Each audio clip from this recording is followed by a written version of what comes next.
આપ જોઈ રહ્યા છો સ્પાર્ક ટુડે ન્યૂઝ। ડભોઈમાં ચોર ટોળકીઓનો આતંક યથાવત છે। ડભોઈ નગરમાં 15 દિવસ બાદ બીજી ચોરીની ઘટના ઘટી છે। સેવા સદન પાછળ એટલે કે નંદનવન સોસાયટીના 4 જેટલા મકાનોના તાળા તૂટ્યા છે। એક રાતમાં ચોર ટોળકી હાથફેરો કરીને ફરાર થઈ છે। પોલીસે સઘન ચેકિંગ હાથ ધર્યું હોવા છતાં પણ ચોરીની ઘટના પ્રકાશમાં આવતા આશ્ચર્ય છે। 3 મકાનમાં ચોરીનો નિષ્ફળ પ્રયાસ। એક મકાનમાંથી સોનાની વીંટી બુટ્ટી રોકડ રકમ આશરે 4000 લઈ ચોરો ફરાર થયા છે। ડભોઈ નગરમાં 15 દિવસથી ચોર ટોળકીઓનો તરખાટ જોવા મળ્યો છે। પોલીસ કાર્યવાહી છતાં ચોર ટોળકીઓ પોલીસની પકડથી દૂર છે। એક મકાનમાં લોખંડની બારી તોડી ચોર ઘરમાં પ્રવેશ્યા હોય અને ચોરીને અંજામ આપ્યો હોય તેવી માહિતી સામે આવી છે। રાત્રે 2 થી 3 ના ગાળામાં ચોરી થઈ। કેટલા મકાનમાં થયું? લગભગ 6 જેવા મકાનમાં થઈ એવું લાગે છે।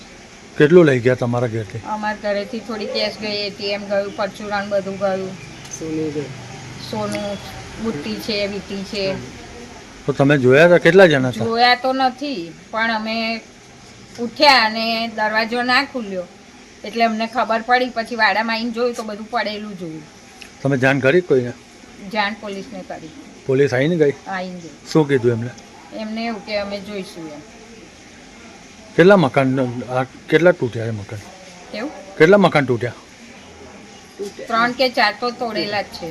એટલે ગઈકાલે રાત્રે જ આજ રાત્રે સામેનું ઘર પણ ખોલ્યું, પણ આ બેને જોઈ લીધું એટલે એ લોકો જતા રહ્યા।